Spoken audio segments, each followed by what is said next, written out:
Hello, I'm television meteorologist Mike Fairborn. It always makes me shudder when I'm part of a newscast that reports death or injury on our roads and highways. My heart goes out to everyone who's been involved in a serious accident or whose friend or family member has been involved in an accident.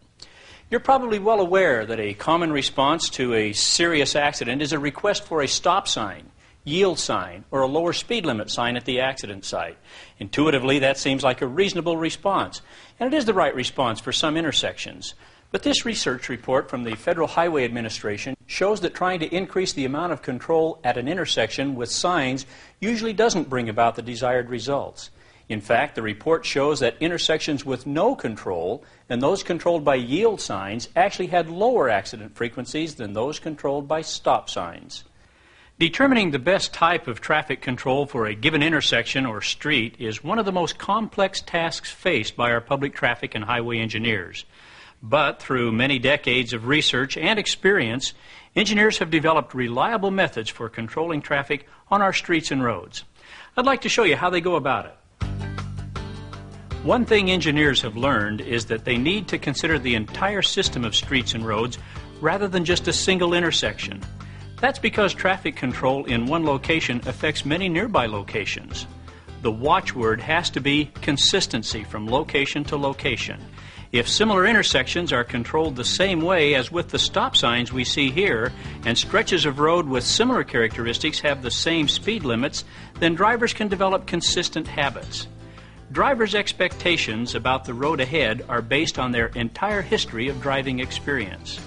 Signs that don't really give specific instructions on how to drive, like this one, also lead to inconsistent behavior by drivers. Some will slow down, others won't. That, coupled with a false sense of security on the part of residents, is also a formula for disaster. Transportation engineers have been developing traffic control strategies and devices since the 1920s, and here's one of the tangible results of that research, the Manual on Uniform Traffic Control Devices.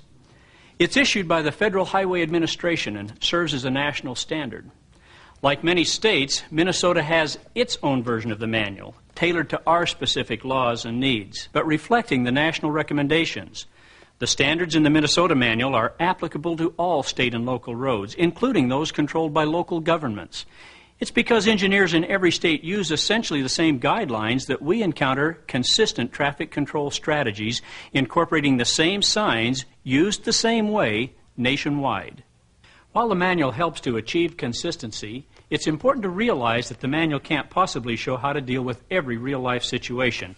In fact, that idea is stated in the book. This document is not a substitute for engineering judgment. It is the intent that provisions of this manual be standards for traffic control devices and installation, but not a legal requirement for installation. In each case, an engineer should base his or her traffic control recommendations on the results of a traffic study conducted at the location in question. And every study should consider at least 4 essential factors. One of these is vehicle speed. The speed that most drivers think is prudent is an important value to be considered. A second important factor is traffic volume. That is the number of cars that pass a given point during a given period of time. A third factor is how far drivers can see as they approach the intersection from each direction.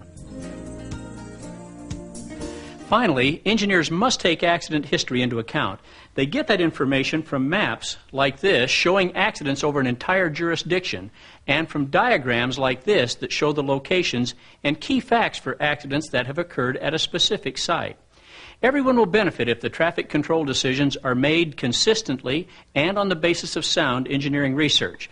So let's take a look at what the research says is likely to happen when specific traffic control decisions are made for this intersection.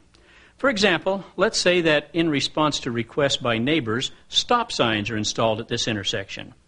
The federal study I referred to earlier shows that at intersections of local streets with low traffic volumes and good sight lines like this one, only about 1 out of 5 drivers will actually come to a complete stop for a stop sign. So, because we have installed stop signs, 80% of the drivers who pass through the intersection are now lawbreakers. And because drivers typically make mental notes to avoid situations where they feel that traffic control is unreasonable, traffic may be unnecessarily diverted and may cause congestion somewhere else. Improper use of stop signs breeds contempt for stop signs in general and for the public officials who installed the signs. Another way to look at the effect of the stop signs is to see that we have increased the range of drivers' responses. A few cars come to a full stop, most slow down to 1 degree or another, and some don't slow down at all. Since the range of responses has increased, we have made it more difficult to predict what any individual driver will do. So all things considered, it would probably have been better not to put up the stop sign. Stop signs should be reserved for those locations that really require a full stop. For example, intersections that have limited visibility, higher traffic volumes, or a history of many accidents. Now, let's look at a different kind of intersection, a rural intersection. We're likely to have an even lower volume of traffic here than we saw in our last example, and the cars are usually moving much faster than in town. Notice that there is limited visibility.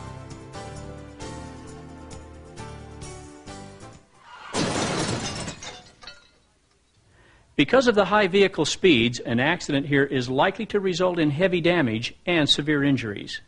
Now, let's say that in response to the wishes of neighbors, stop signs are installed in the hope of making the intersection safer. Unfortunately, we're likely to see the same results here that we saw in town. Only about 20% of the drivers will actually come to a full stop. Once again, we have a wider range of responses and less predictability. So let's try something else. Let's say that instead of stop signs, yield signs are installed. The federal research shows that at an intersection like this, the range of responses to a yield sign is likely to be about the same as to a stop sign. But now no one is breaking the law. More importantly, the yield signs tell drivers to make their own decisions about how to deal with the situation. And when the drivers on the busier road know that cross traffic is controlled by a yield sign, they'll be more likely to drive defensively and less likely to trust that the cross traffic will stop for them. So the yield sign may be the better choice in that example. But remember, an engineering study is always needed to determine the right course of action. Well, now we've seen that both in town and in the country, greater amounts of intersection control will not necessarily lead to greater safety.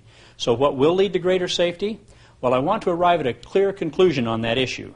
But before doing so, I'd like to show you just one more example on a typical residential street. As in our previous examples, we have low traffic volume here.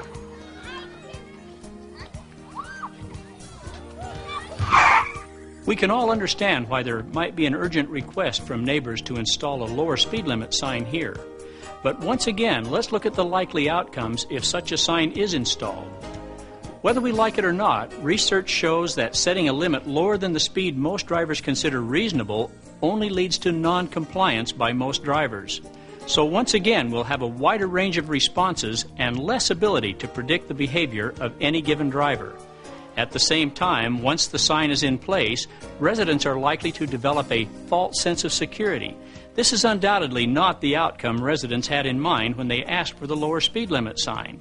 So leaving the speed limit as it was is probably the right choice here. Now, if motorists usually drive at speeds they think are safe, no matter what's posted, you might reasonably ask why we have speed limits at all. Well, there are two good reasons. First, the safest situation is for all vehicles in traffic to be traveling at a uniform speed. Speed limit signs will help to achieve that goal as long as the posted limit is one that most drivers find reasonable. So it's important to post consistent speed limits throughout the state. That's one reason why in Minnesota our regulatory speed limits, the ones shown in black and white signs, can only be established by the State Commissioner of Transportation. The other reason is that speed limit signs help police and highway patrol officers to enforce the speeding laws and curb unreasonable behavior. Well, now I'm ready to suggest some conclusions on this issue of traffic control. First, what may seem to be an obvious solution may be dangerously wrong. Increasing the apparent level of control by putting up signs will not necessarily make a situation safer. Second, officials need to take a system-wide view in making all traffic control decisions. Third, we need to rely on engineers to research each situation before any decisions are made. For a given situation, an engineer certainly might recommend traffic control signs, but the engineer also may suggest other kinds of solutions, such as turn lanes, additional street lighting, or changes in pedestrian crossing markings, just to name a few. There are many ways to control traffic. The most important result of adopting these ideas is that we're likely to see greater compliance with traffic control devices because most drivers will see that the system is consistent and reasonable. But also, public agencies will find that they put themselves in the best legal position when they follow these guidelines. Officials should arrive at a systematic and system-wide traffic control policy based on advice from a qualified engineer and should then establish a track record of following that policy. The policy should state that decisions about specific locations will be based on research that takes traffic speeds, traffic volumes, sight distances, and previous accident history into account. Well, if we have arrived at some sound conclusions about traffic control, it's important to realize that traffic control is just one part of the formula for safety on our streets and roads. Appropriate law enforcement by law officers and judges is also crucial. But by far, the most important part has to be played by individual drivers. If we all decide to take greater personal responsibility for safety, accident rates will decrease. Putting all these things together, that's what works.